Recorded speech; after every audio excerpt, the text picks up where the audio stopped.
안녕하세요. 서시의 팟캐스트입니다. 오늘은 2026년 8월 21일 금요일이고요. 오늘은 평일의 마지막 날이죠. 금요일. 그래서 오늘은 조금 행복한 것 같아요. 평일이 이제 끝나는 날이니까요. 여러분은 한 주간 어떻게 보내셨나요? 일단 오늘 말해볼 대화의 주제는 내가 좋아했던 외국어와 내가 앞으로 배우고 싶은 외국어, 또한 제가 공부했던 방법에 대해서 쉽게 얘기해드리자 합니다. 먼저 제가 일본어를 되게 좋아했었는데요. 그 이유는 제가 일본 애니메이션을 되게 좋아했었어요. 일본 애니메이션 하면 되게 장르가 많죠. 엄청 많아요. 예를 들어 스릴러, 러브물, 그리고 공포물, 등등등등. 되게 유명한 것도 많아요. 그 중에 제가 제일 좋아했던 장르는 스릴러였어요. 누가 누구를 죽이고, 범인을 찾고, 경찰이 있고, 그런 스토리를 되게 좋아했고요. 제가 제일 싫어했던, 안 좋아했던 장르는 러브물이었어요. 왜냐하면 저는 러브물을 볼 때마다 되게 답답하더라고요. 사람이 사람을 좋아하는 데 있어서 되게 시간이 오래 걸리는 느낌? 그리고 그 마음을 전달하기까지 뭔가 스토리가 너무 길더라고요, 항상. 그리고 그 사이에 꼭 누가 다른 사람이 좋아하기도 하고, 갑자기 이 사람이 좋았다가 갑자기 다른 사람이 좋아지기도 하고, 뭔가 이런 복잡한 스토리가 저랑은 안 맞더라고요. 그래서 저는 러브물은 별로 안 좋아했어요. 그림체가 너무 이쁜 것도 안 좋아했어요. 이유는 모르겠지만 그림체가 너무 사실 같으면 애니메이션 같지가 않더라고요. 이건 또 좀 이상하긴 하지만 저는 그랬습니다. 최근에 보게 된 애니로는 거인이 나오는 애니메이션이라던가 아니면 귀멸의 칼날을 봤었는데요. 영화관에서도 상영을 하더라고요. 그래서 영화관 가서도 보고, 특히 저희 엄마가 애니메이션을 되게 좋아하세요. 그래서 엄마랑도 같이 애니메이션을 보기도 했고, 제가 5년 전까지만 하더라도 제가 하루에 애니메이션을 20편을 보고 잤습니다. 20편이면 20편이에요.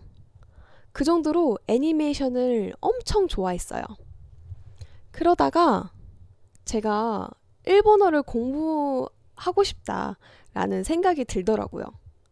왜냐하면 제가 항상 자막을 봤었거든요. 한국어로 된 자막. 그렇다 보니까 정말 애니에서 말하는, 정말 일본어로 말하고자 하는 그 마음을 이해하고 싶다는 생각이 들었습니다. 그래서 일본어로 공부한 후에 애니메이션을 보고 싶다라고 생각을 했습니다. 그래서 첫 번째 목표로 일본어 자격증을 따기를 정하고 저는 유튜브를 켜서 검색을 했습니다. 검색은 뭐라고 했냐면 일본어 공부하기를 검색했습니다. 그랬더니 딱 2가지가 뜨더라고요. 첫 번째로는 일본 노래, 두 번째로는 일본어 팟캐스트가 떴었습니다. 일본어 팟캐스트나 일본어 노래나 제가 전부 다 모르겠더라고요.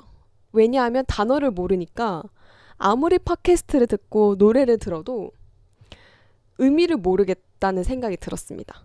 그래서 일본어 단어부터 공부해야겠다라는 생각이 들어서 일본 단어 100개, 200개, 300개 이렇게 검색을 했습니다. 그랬더니 정말 많은 영상이 있더라고요. 그 영상들을 하루에 수십 번 계속 반복했습니다.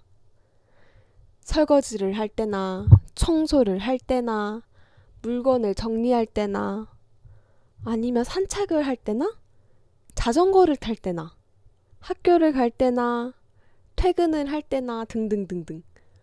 그럴 때 매일 듣다 보니까 어느 순간 단어를 외워버린 거예요. 근데 제가 외웠지만 문장을 만들 수가 없잖아요? 뭐, 단어를 외웠다 해도 사과, 바나나, 이런 말들을 어디서 써요? 그래서 그때부터 팟캐스트를 들었습니다. 팟캐스트를 매일매일 듣다 보니까 하루 2문장씩 정도는 이해가 되기 시작하더라고요.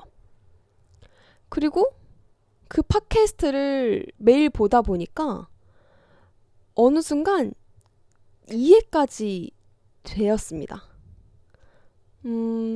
그래서 그때 자격증 시험을 한번 봤어요. N3라고 있습니다. JLPT N3라고 있는데 그거를 신청한 후에 2달 후에 시험을 봤었는데요. 당연히 합격했습니다. 그렇게 제가 합격할 수 있었던 이유를 생각해 보니까 제가 꾸준하게 공부했던 것과 매일매일 반복했던 것들이 떠올랐습니다. 그때 알았어요. 아, 언어는 이렇게 흥미있게 공부해야 되는구나. 매일매일 들어야 되는구나. 매일매일 단어를 외워야 하는구나를 깨달았습니다. 제가 중학교, 고등학교, 대학교 때까지 영어를 공부했었지만 영어 단어를 엄청 많이 알아도 정작 영어를 쓰는 외국인이 제 주변에 없다 보니까 영어로 말을 못 하겠는 거예요.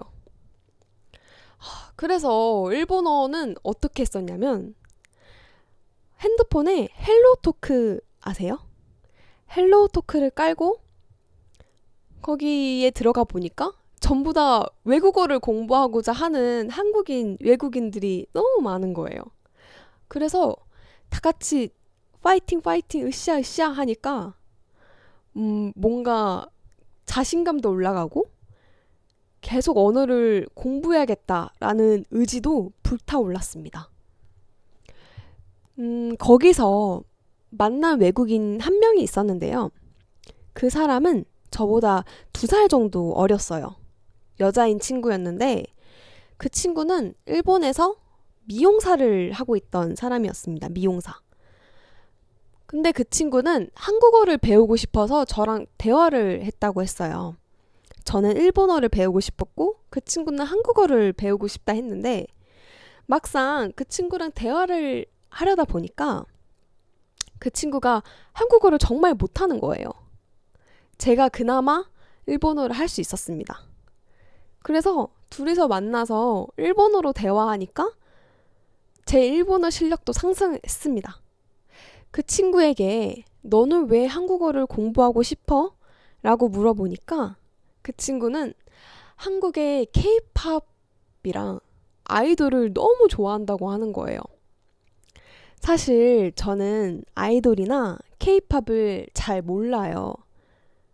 뭔가 이제 아이돌을 볼 때도 너무 이쁘고 너무 잘생겼잖아요. 저랑은 너무 다르게 이쁘고 잘생기니까 뭔가 친근하게 안 느껴져요. 뭔가 정말 다른 사람 같아요. 그래서 저는 어릴 때부터 아이돌이나 연예인 이런 거에 관심이 없었어요. 근데 그 친구는 연예인이나 이런 거에 관심이 있다 보니까 저한테 따라가자고 하더라고요. 한국에서 공연을 하는데 콘서트를 같이 따라가재요. 그래서 그 친구 따라서 뭐 세븐틴이나 뭐 등등등 따라다니다 보니까 저도 아이돌에 대해서 공부도 되고 그 친구는 저한테 일본어를 알려주고 그런 식으로 되게 교류가 활발했었습니다. 그래서 저는 그 이후로 일본어를 더 열심히 했어요. 그 친구에게 삼겹살도 사주고 그 친구에게 한국의 카페도 알려주고 그리고 한국에 와서는 그 친구 남자도 소개팅 해주고, 물론 잘 안 됐습니다. 하지만 그 친구에게 정말 많은 추억을 줬어요. 아직도 그 친구랑 연락을 하고 있는데요. 가끔 그런 생각하면 언어를 공부하는 데 있어서 친구가 제일 중요한 것 같다라는 생각을 합니다. 뭔가 친구가 있어야 동기부여도 되고, 친구가 있어야 좀 더 언어를 쓸 기회가 많아지기도 하고, 뭐 그런 것들이요. 또 두 번째로는 제가 처음으로 친구가 되었던 남자인 친구인데요. 정말 친구예요. 그 친구는 일본에서 대학원생 과정인 박사였습니다. 그래서 저는 그때 석사였기 때문에 그분은 학회에서 만나게 됐어요. 학회에서 만나서 이제 그분이 연구하시는 것과 제가 연구했던 거를 같이 이렇게 얘기를 하면서, 그때는 제가 일본어를 못했기 때문에 영어로 대화했었습니다. 그분하고. 뭐 그렇게 해서 일본인 친구가 총 2명이 있습니다. 제가 이렇게 생각을 해보니까 정말 언어는 문을 두드리듯이 공부해야 느는 것 같습니다. 제가 영어를 아무리 오래 공부했어도 일본어만큼은 못하는 이유가 제가 반복과 공부를 안 했기 때문이지 않을까요? 제가 앞으로 공부해보고 싶은 언어는 중국어이기도 하고요. 좀 더 영어를 공부해보고 싶습니다. 워낙 영어는 한국과 이제 말이 다르잖아요. 내가 이 말을 하고 싶은데 영어는 좀 생각을 해서 말을 해야 되잖아요. 근데 그게 아니라 언어는 그냥 외우는 거다라고 알게 되었습니다. 오늘은 여기까지 제가 언어를 공부했던 날에 대해서 이렇게 작은 에피소드를 풀어봤는데요. 여러분들은 어떤 언어를 공부하고 계시나요? 댓글창에 댓글 써주시면 같이 토론하고 이야기하면 좋을 것 같습니다. 들어주셔서 감사합니다. 안녕.